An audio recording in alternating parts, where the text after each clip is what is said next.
Hello বন্ধুরা, আপনাদের সঙ্গে আবার একটা ভিডিওতে চলে এলাম। এই যে কলকাতার রাস্তা, মানে বৃষ্টি খুব বেশি হলে 5 মিনিট হয়েছে, 5 থেকে 10 মিনিট, তাতেই রাস্তায় জল জেলে ভর্তি। কী অবস্থা দেখুন, মানে অনেকগুলো রাস্তা আমি চলে এসেছি অনেক দূর, যেখানে জলে জল ভর্তি হয়ে আছে। এই যে এই জায়গাগুলো দেখুন, না ড্রেনগুলো ভালো আছে না কিছু, এইভাবে পুরো রাস্তাটা জলে ভর্তি। আমার তো দেখুন, যত যাচ্ছি পরপর জল জল জল, মানে ড্রেনগুলো কিভাবে আছে আমি নিজেও জানি না।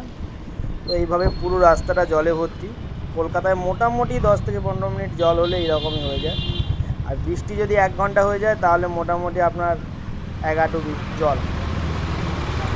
এই ভোগান্তি কলকাতাতে আছে। আর এই জল কিন্তু সব নোংরা জল, ড্রেনের জল, নোংরা জল।